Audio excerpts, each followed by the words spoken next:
I hate to, oh, geez, that was loud. I hate to interrupt everyone. Please keep eating, but we got a tight schedule, so we're going to get going right now.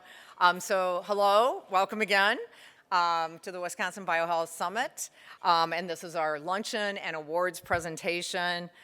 This is always a thrill to showcase these awardees at the Biohealth Summit every year. And once again, we have outstanding awardees to honor this year. But first, I would like to introduce BioForward's board chair, Nicholas Paris, CEO of Gilson, to say a few words.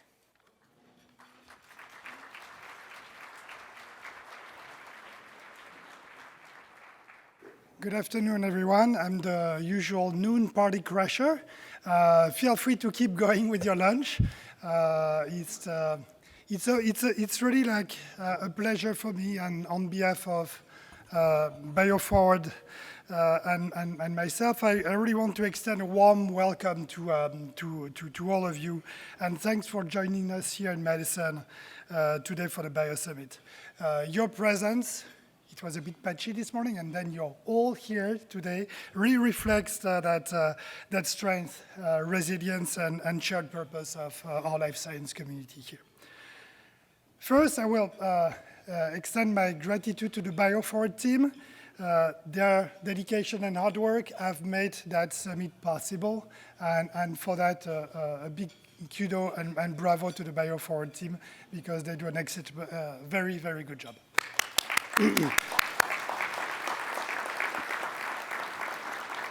Also want to thank the BioForward board. I'm very honored to lead that group of visionary leaders whose guidance and commitment continue to shape the future of life science here in Wisconsin. Your support and the strategic insights that you're providing are really the backbone of our progress. So BioForward board members, if you're here, you can stand up, and a round of applause for you.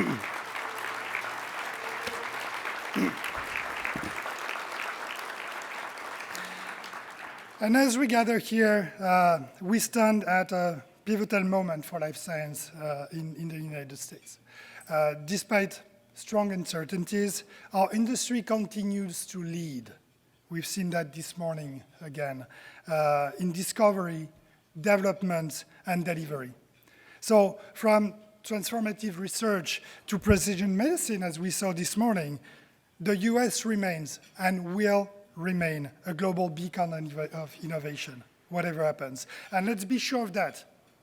It's going to happen because we are all fighting for that. And you are all fighting for that, so bravo here. And here in Wisconsin, we're proud to be contributing to that momentum.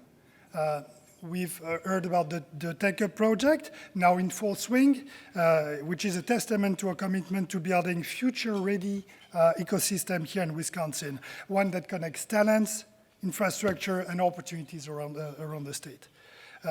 We'll launch new initiatives, like onshoring initiatives aiming at strengthening domestic supply chain and ensuring that critical life science manufacturing and innovation stay rooted here in the US, and especially in Wisconsin.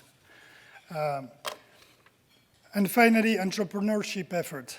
We'll learn tomorrow about the achievement of that incredible team at Forward Biolabs, which are gaining traction. Startups are thriving and developing in Wisconsin. Ideas are being tested, and new ventures are emerging. And Capital Venture now got its eyes on Wisconsin, which is good. Another proof that our state is not just a place for established company, but a launchpad for the next generation of life science leaders. So we were talking about hope this morning, and nobody got the memo that we needed to talk about hope. I wanted to also talk about hope. And this initiative really reflects of that broader message of hope. Hope in our ability to adapt, innovate, and grow. Hope in the power of collaboration and community as we show it here today, and hope in the future that we are going to build together, whatever the environment we have. A future of discovery, a future of partnership, and one partnership, one breakthrough, and one initiative at a time. So that's what Wisconsin is. And before we continue, I'd like to extend a special thank you to HECTOR Biopharma, our generous lunch sponsor. Your support definitely makes this summit not only possible, but enjoyable. And my hope is that it's nourishing for all of you, right? So thank you for being part of this journey. Now I'm very pleased to introduce our next speaker, Justin Byers, and thank you again for being here. Let's make that Bio Summit a celebration of what's possible and a catalyst for what's coming next. Thank you. Big.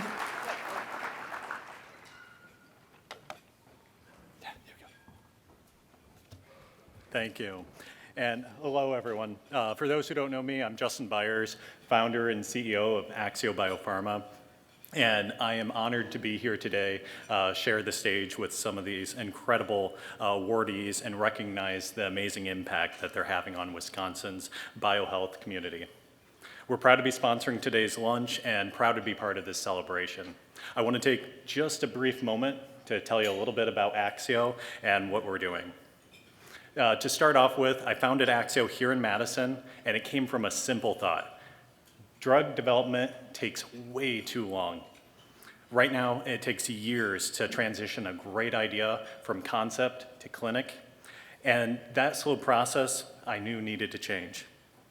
I knew there needed to be a better, faster way to get these breakthrough therapies to patients.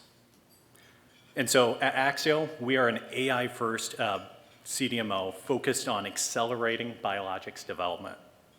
We're building a platform that uses data and automation to speed up the process development cycle and increase the portability of these manufacturing processes across facilities. Our team's here in Madison, and we're already putting that vision into action every single day. We're working side by side with scientists, emerging biotech companies to shorten development timelines and generate the data that makes the system smarter with each and every program we do.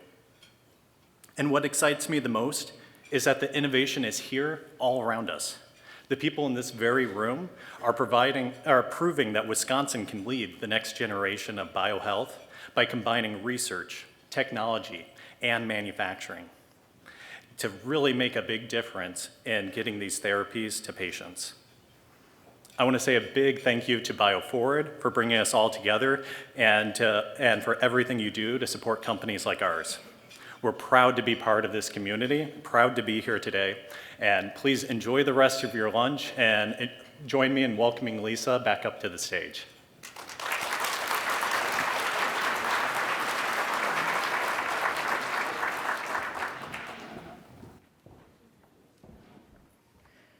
All right.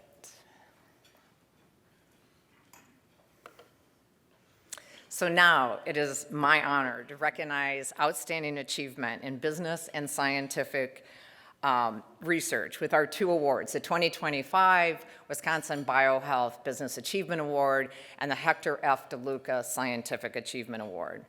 These awards are presented to individuals who have a history of leadership, creativity, and collaborative spirit, resulting in major contributions to their organizations, to Wisconsin's biohealth industry, and impacting healthcare for all. We're now in our 11th year with these awards.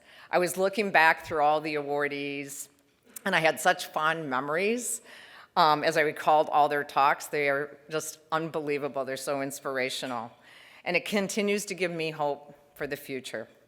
Because of these individuals, they have laid the groundwork for our future. These are handcrafted awards. I know some of you can't see these in the back, but they're absolutely gorgeous. And I would like to acknowledge and honor the artist who has created these. These are Tim Killinger. He is a teacher in the Mount Horeb School District, and this year he actually can be with us, and I would like him to stand, and we should all applaud this amazing artist.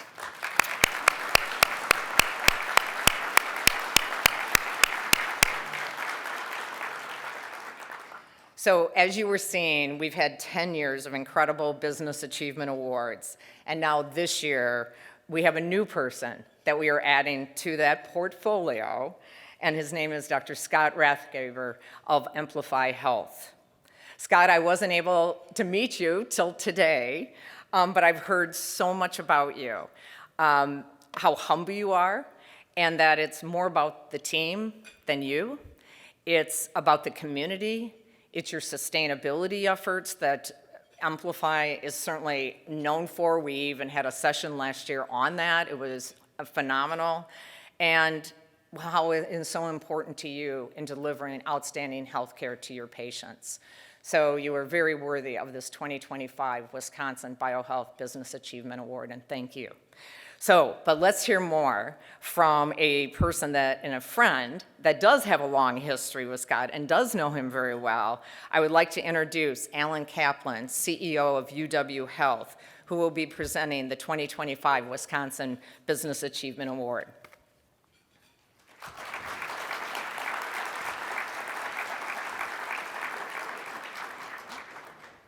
Thank you, Lisa. So it's truly an honor to introduce a colleague and a friend who I just deeply respect, Dr. Scott Rathgaber. Scott is currently the CEO of Emplify Health, formed from the 2022 merger of Gunderson Health and Bellin Health, an important moment in regional healthcare throughout Wisconsin. And Scott leads the integrated entity with steady, values-driven leadership. His path to his role reflects a deep commitment to the service of others. Scott joined Gunderson, coming from Michigan, as a practicing gastroenterologist in 1998 and stepped into his first leadership role as a medical director in 2005. 10 years later, in 2015, finds himself to be the CEO of Gunderson Health. And I've had the privilege of being his colleague over the last 9 years. Scott sets himself apart in how he leads. Rather than pursuing a traditional MBA, he earned a master's in servant leadership from Vertebo University. He does not just talk about servant leadership, he lives it. He listens, he empowers, and always prioritizes what is right over what is easy. And of course, there's a bit of irony in the whole thing. So think about it. Scott started as a full-time practicing gastroenterologist, a medical specialty where he did things to people that is quite the opposite of servant leadership.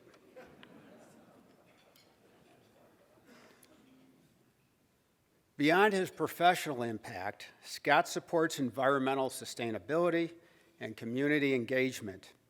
He's also a lover of theater, both watching and participating as an actor. A fond memory for Scott was starring in Willy Wonka in a community theater alongside his son, who was also acting in the play. Scott also has a very curious bucket list dream. He wants to be a passenger on a Great Lakes ore freighter. Now, I do wonder if he's heard the Gordon Lightfoot song, The Wreck of the Edmund Fitzgerald, but so be it. And it's Scott's integrity, humility, and unwavering commitment to people and purpose that make him so deserving of this recognition he's receiving today. So I am pleased to present the Wisconsin Biohealth Business Achievement Award to my friend and colleague, Dr. Scott Rathgaber.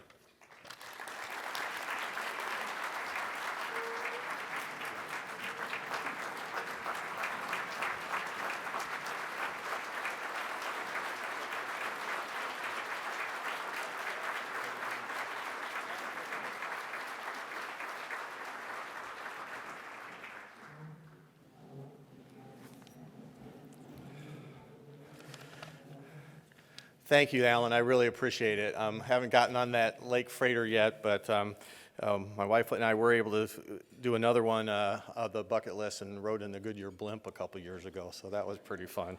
But I really appreciate the partnership that we've had with UW Health to drive healthcare quality in Wisconsin. And Alan, you've been a great colleague, mentor, and friend, so I really appreciate it.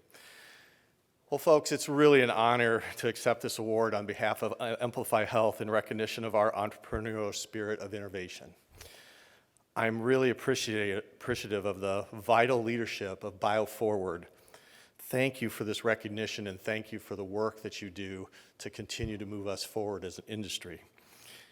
I have to admit, it's humbling to be in the presence of such brilliance and innovation that is represented in this room. When Gunderson Health System and Bellin Health merged as equals for the benefit of the communities we serve, we recognize the synergy of our cultures, those cultures of innovation that are embedded in each legacy organization. In fact, we included this spirit in our unified mission statement. Together, we inspire your best life by relentlessly caring, learning, and innovating. I am grateful for the validation this award provides that we are succeeding in leading innovation at Emplify Health. As CEO, I see this spirit every day throughout our system, whether in energy sustainability, quality care, lower cost, superior patient experiences, or investments in improvements of population health. We love to develop new and insightful models to deliver the right care at the right time in the right place. Thank you for recognizing our efforts. It is a privilege to lead and serve the amazing and dedicated staff at Emplify Health. And I am excited to enter our next wave of ingenuity made possible by revolutions in technology and artificial intelligence that many of you are bringing to the market. The tools to transform healthcare are being introduced rapidly, and many companies in our region are contributing in major ways, and we appreciate that. I believe we have great opportunity in the Upper Midwest to use innovation to reconfigure a healthcare system that is viable and sustainable into the future. As an industry, we face many unprecedented challenges that threaten that future. The system is broken.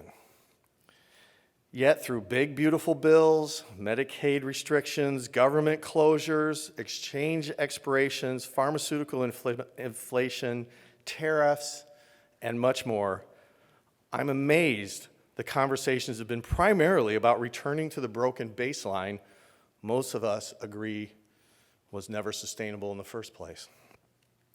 While patches are certainly necessary in the short term, we should broaden our scope to achieving significant reform in how U.S. healthcare is delivered and funded. We are in crisis as an industry with many health systems at risk. We require an entrepreneurial spirit and ingenuity to navigate a better future. And the minds in this room are the ones that can help us achieve that. So I'm going to take this opportunity today to challenge healthcare leaders like yourself to change the conversation. And I'm purposely being a little provocative here, so allow me. We have the knowledge, we have the understanding to create better solutions.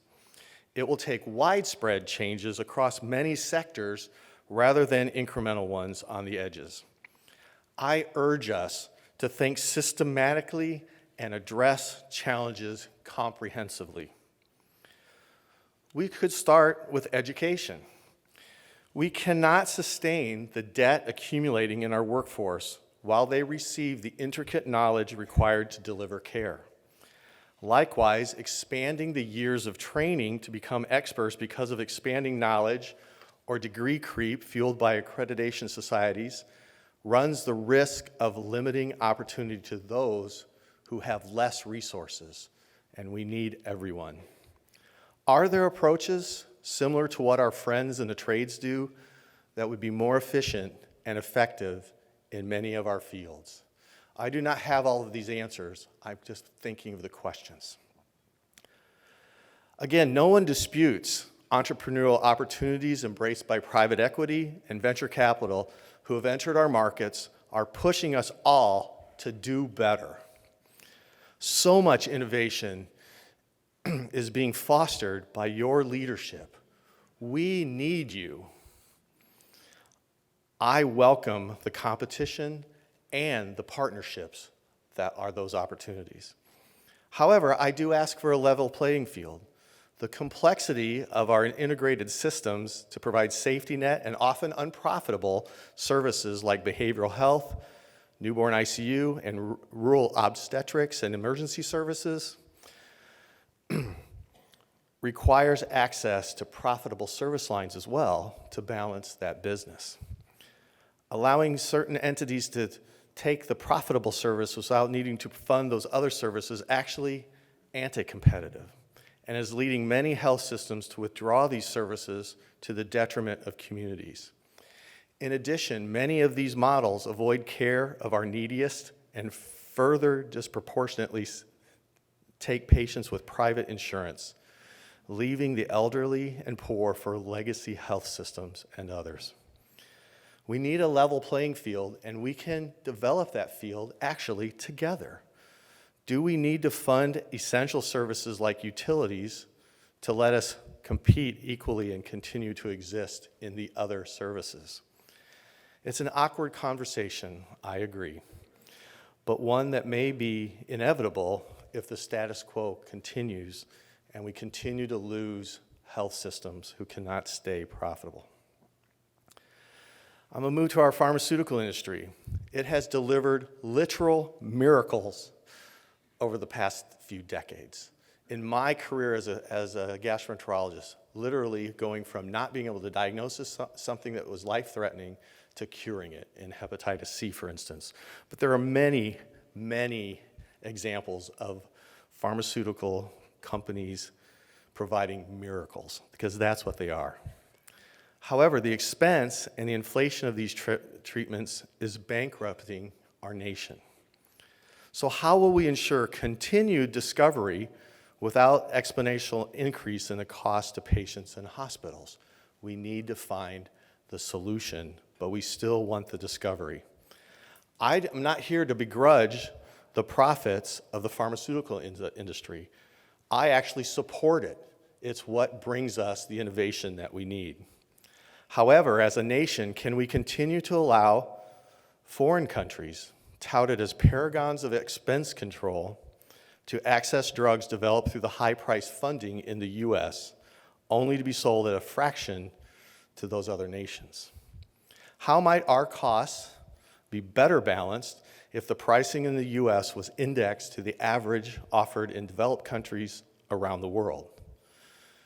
We in the United States can no longer be the sole funders of innovation for the rest of the world. How will we solve that? Payment models must be reformed to balance the wide disparity between privately insured and government-covered patients. And it's an open secret that businesses, like all of yours, supplement government payers at an ever-increasing rate. Our commercial sector can no longer afford this historic cost shifting.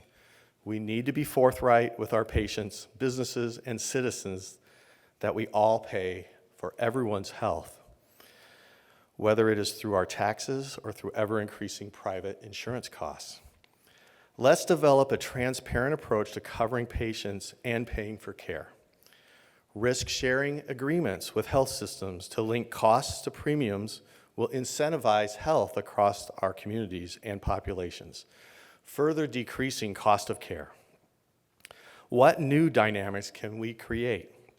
I am intrigued by the experiments in Maryland to drive cooperation between caregivers in defined populations where they share the costs. Of course, incentivizing payments to live healthier lives is another puzzle to be solved in our populations.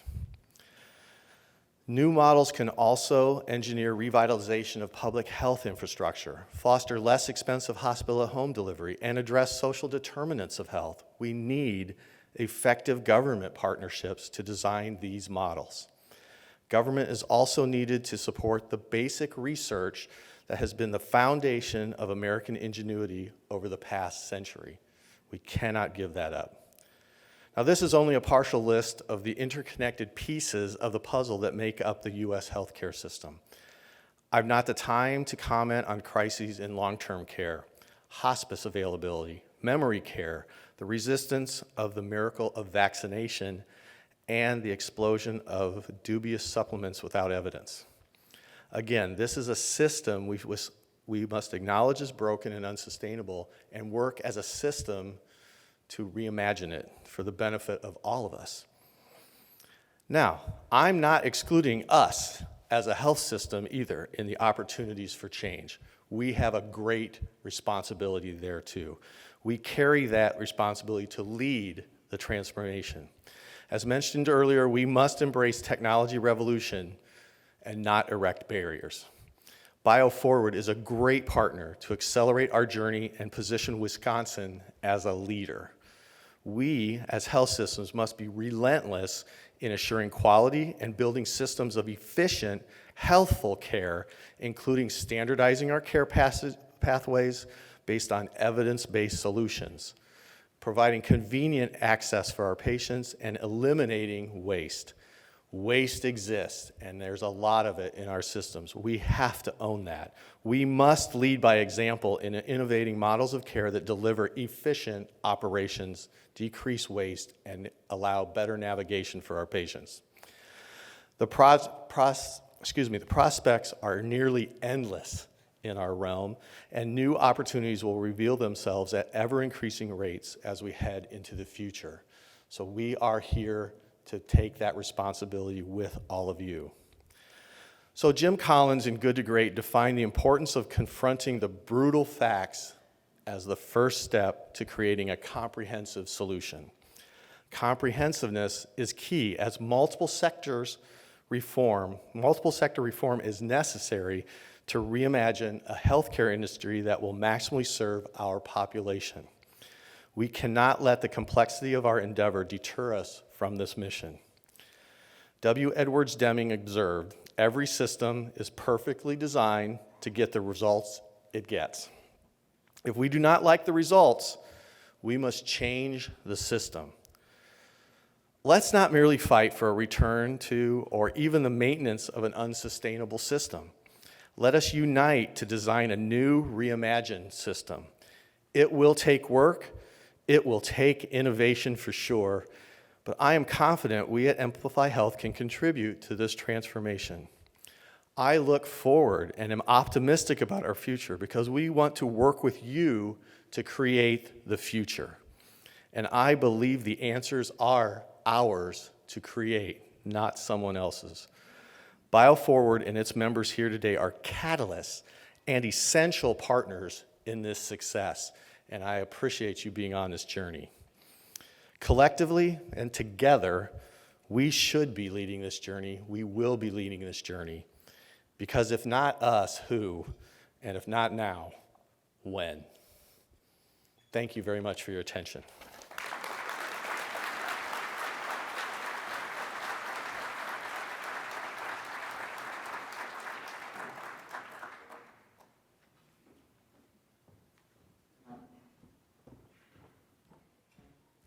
Congratulations, Scott.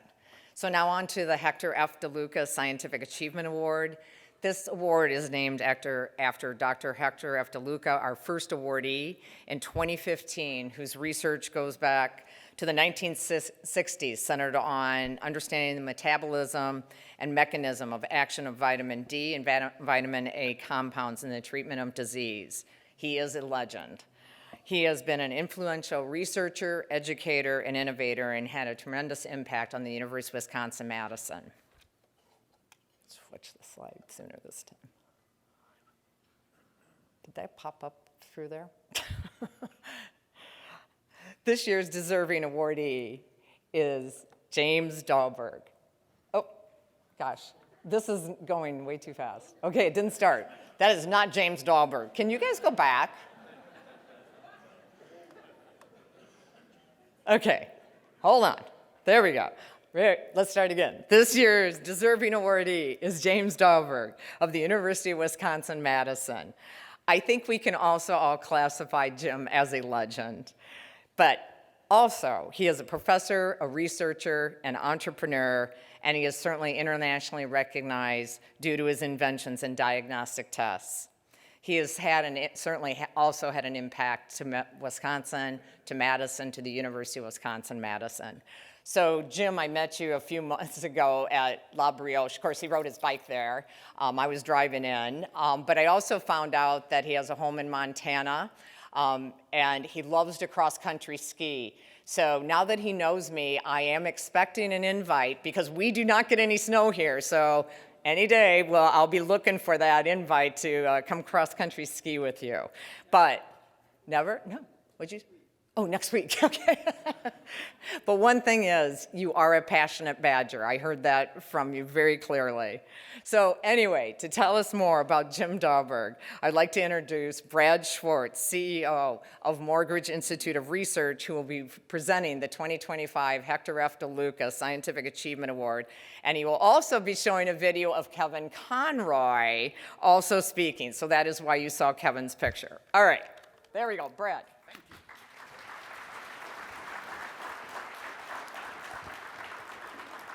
So first we're going to hear from Kevin, but I have to tell you, we have a clicker up here that starts the video. And when we were preparing for this, I was advocating that the video start with our control engineers in the back rather than here. And the reason is, if it didn't work out, I would have plausible deniability. But now it's all my fault. So we're going to start off hearing from Kevin Conroy. Oh, one more time. Hello, everyone. I'm Kevin Conroy, CEO of Exact Sciences, and more importantly, an admirer and friend of Jim Dahlberg. I wish I could be with you today in person. It would have been an honor to celebrate an important award with Jim Dahlberg. Jim is being recognized for the HECTOR F. DELUCA Scientific Achievement Award. And this award recognizes science and scientists that make the leap from science to impact.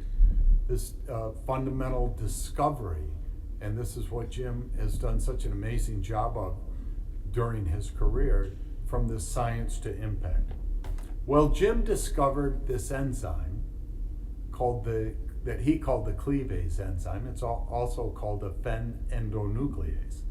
And it's a flap repair enzyme that repairs DNA flaps. And through that repair process, it's able to make that DNA functional. Well, Jim, in discovering the activity of this enzyme, started to dream about what this could do. And in doing so, he figured that there was an application to be able to read mutations or errors in DNA. Jim's work became a company that he founded called Third Wave Technologies. And at Third Wave, a team of people, really incredible scientists, developed tests that would diagnose genetic conditions, and then also eventually became a part of a test for cervical cancer based on detecting the HPV virus. Jim's fundamental scientific work made the leap to impact. This enzyme is also in every Cologuard test and other tests that Exact Sciences uses to be able to help diagnose disease early when it's most treatable. And Jim, through his work with scientists in his lab, have inspired countless others to go off and do that fundamental research that leads to tests that improve human lives and drugs and therapies. And I've had the chance to meet with some of the people who grew up in his lab. And I just remember working with Jim. He always kept that there was always a reason behind looking for discoveries in science and turning those discoveries into products. It was because he cared about the people who benefited from the knowledge, the fundamental research. And Jim never walked through this journey of life alone. His wife, Dr. Elizabeth Lund, has been his scientific collaborator, his life partner, and somebody who he's had a love affair with in many ways, in more than one way, both scientifically and in life. You both are an inspiration to all of us. Your happiness, your warmth, your genuine curiosity. So it's with great honor that today we recognize Jim Dahlberg for all of his work in a long career, and that work will continue to live on for many years and decades to come. Thank you, Jim, and congratulations.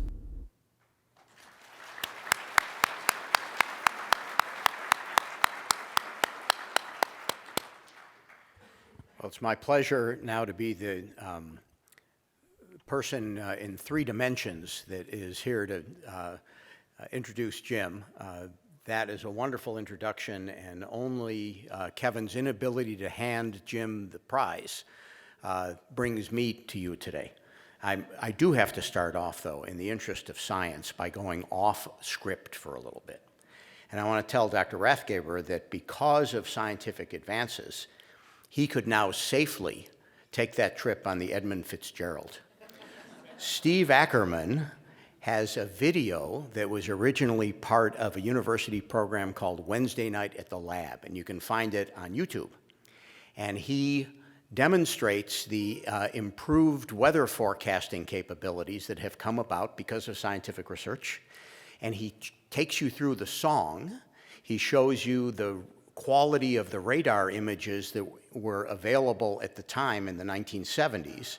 And he shows you the quality of the radar images you could get on your phone now. And he demonstrates that you could, with complete security, make that trip today and arrive safe and dry at your destination. So enjoy your journey. So, it's my pleasure to introduce Jim Dahlberg. I've known Jim for over 3 decades, and I will say that the landscape of high-impact innovation is quite varied. So the real estate varies between an area of discovering something that nobody has suspected before. So Kevin told you about the enzyme, all the way over to the area of applying it to practical use, which again, Kevin described. Most people inhabit one or of these 2 areas, not both. Jim is one of the few people that had the foresight to recognize that his discovery could be helpful and was likely to be helpful. He was able to bring this about because of his respect for the perspectives, the experience, and the expertise of other people. So what do I mean by this? So Jim's expertise is as a scientist in the lab. Jim is an elected member of the National Academy of Sciences, which for those of you who are not in the scientific realm is the equivalent of passing through the eye of a needle. There are very few people that have accomplished that. Jim earned the reputation of having everything that came out of his lab be trustworthy. That is no small thing, especially in today's world, where many people feel the compulsion to sort of beat their chest over their most recent accomplishments. Jim let his accomplishments speak for him.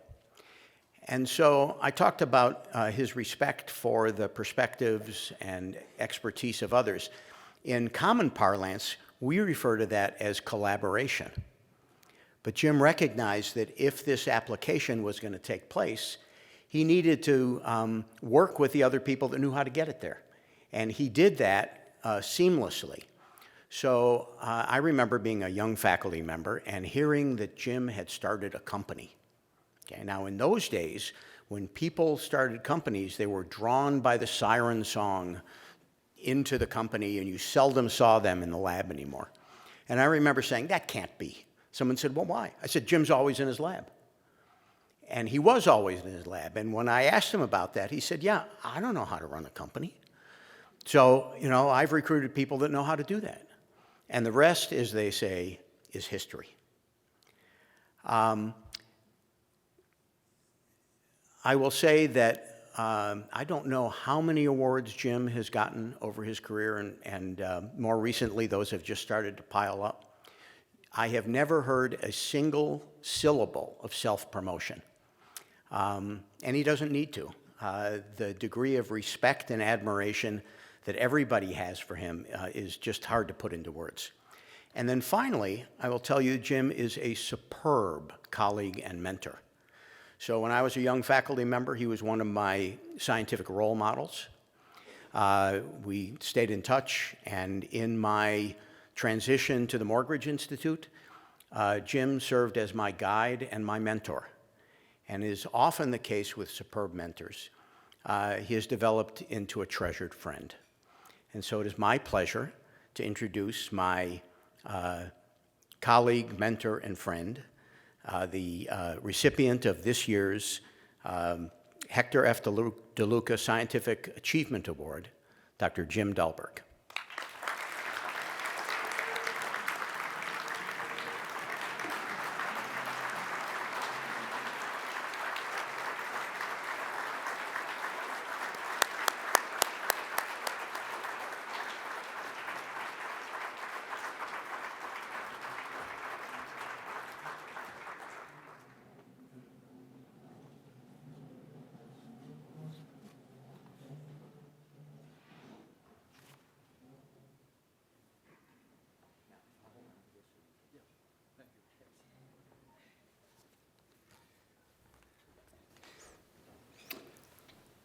Thank you.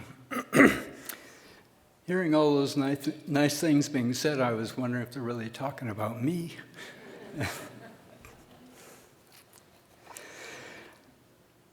I want to thank all of you for this, this award. It means a great deal to me. And it also signifies how important BioForward and Biohealth feel research is in advancing our goals, the goals of health and economy in our, through biology.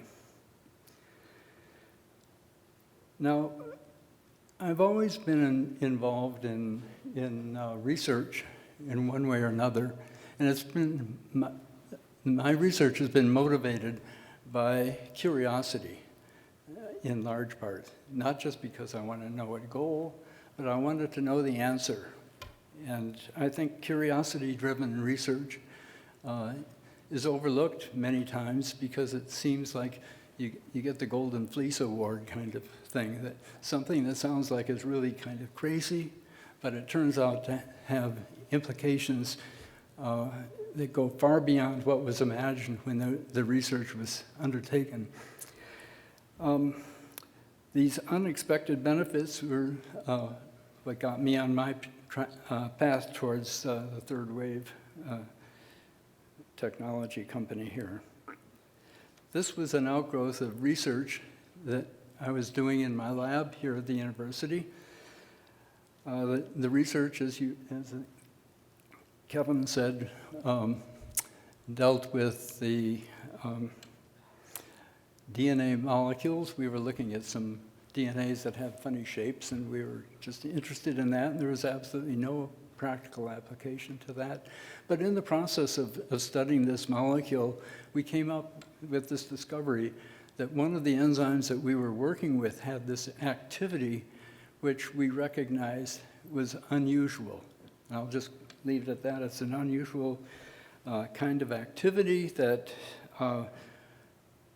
was so sensitive and so accurate that we could detect sequence differences in molecules that were almost identical. DNA is a very long molecule, and it has, to look at it, it's just alphabet soup, and it's very boring. But the differences between one molecule and another of this DNA, it can be the difference between normal gene behavior and a mutation which could maybe end up with cancer or other defects. So I think it was Louis Pasteur said that chance favors the prepared mind, and when I saw that this enzyme was very sensitive and accurate, I realized that it could be used, it could have a good diagnostic applicability. And so my co-workers and I, people who were in my lab at the time, Marianne Brau and Victor Lamichev, the three of us informed WARF, Wisconsin Alumni Research Foundation, of our discovery, and WARF obtained a patent for this discovery. A patent doesn't do much good if nobody does anything with it. And so I decided that it would be useful to try to make our products ourselves, something that would use this enzyme. But I didn't want to use my university facilities for personal profit. In fact, it's against the law. So I decided to become an entrepreneur and take the discovery off campus. And I co-founded the company, Third Wave, and worked with two other very capable people to start the company.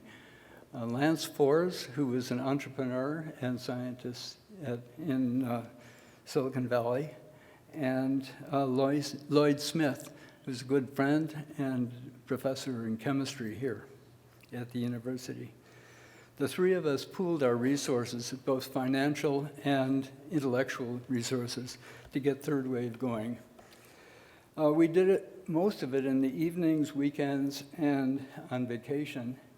And for that, I want to acknowledge the understanding and support of our spouses, because lots of times we were away. Well, we had, to get going, we needed support, and we also needed intellectual property, because Wharf had filed for the patent, even though it had been done in my lab, but the patent belonged to Wharf. And so people at Wharf made the generous decision to license the patent back to the inventors. This is the first time they'd ever done this, actually. And that was great. So we got that, could have intellectual property, but we had to pay for it. And we were essentially broke. So we arranged with Wharf that they could have some stock in our company instead of the money, instead of the funds. Now, we had no money. As I said, we had very little money, but we had an awful lot of fresh stock because you just print a little bit more. And it worked out very well for all of us. And we also had the support of local angel investors here in Wisconsin. We got some government grants. And very important support came from venture investors here in Madison. They supplied both well-needed money and also a person, John Nice, who is a director there now. John brought a lot of expertise and sage advice into the company, and it's very important. For employees, Third Wave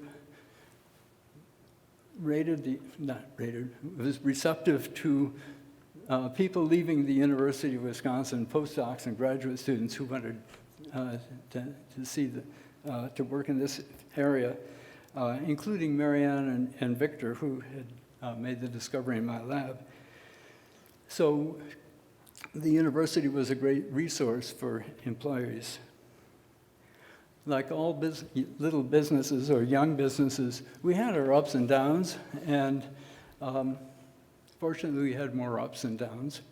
And a lot of that was due to the leadership of Kevin Conroy, and many others in the business part.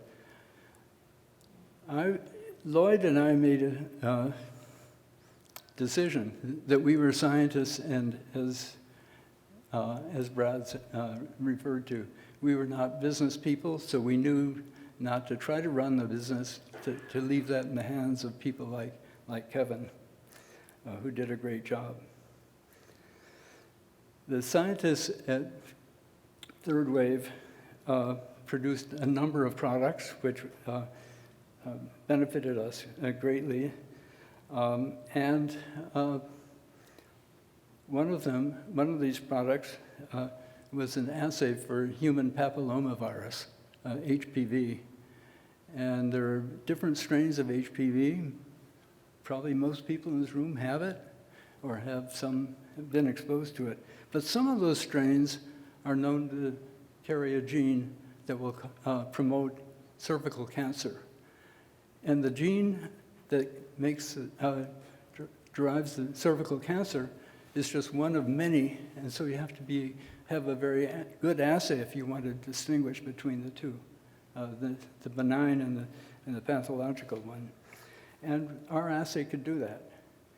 And so that was one of our great discoveries.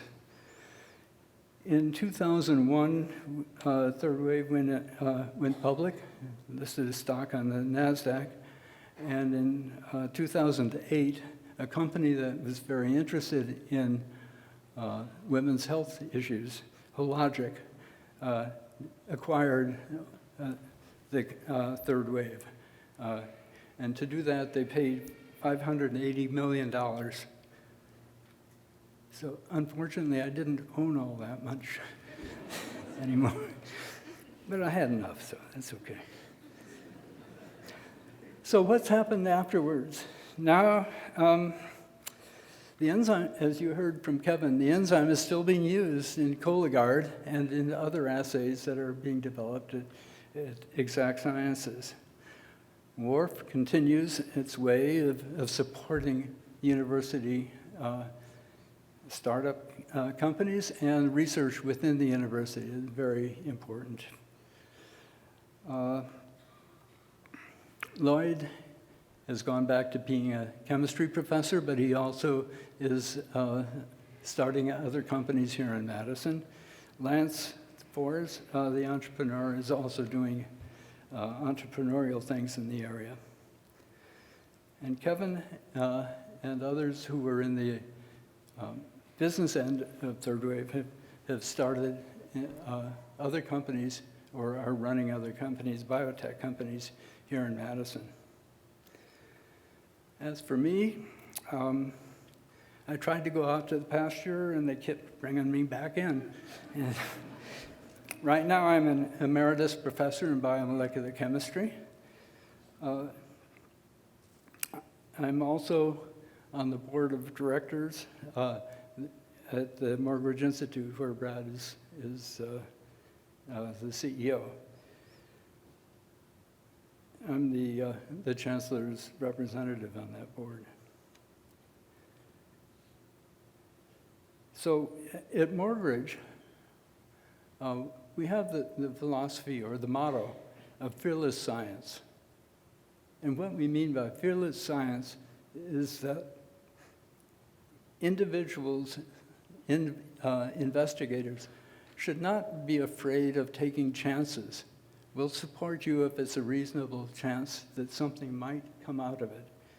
And it's already paying big dividends thanks to the very talented people who are at Morgridge. So looking back, I can say I've had 3 very rewarding careers, all related to research. First as a professor, then as an entrepreneur, and now as an administrator. It's been a great ride, and I've had great encouragement from colleagues, the University of Wisconsin, WARF, and the biotech community here throughout Wisconsin, promoted by BioForward. It's a wonderful environment for both biotech scientists and entrepreneurs. And I say thank you very much. And on Wisconsin.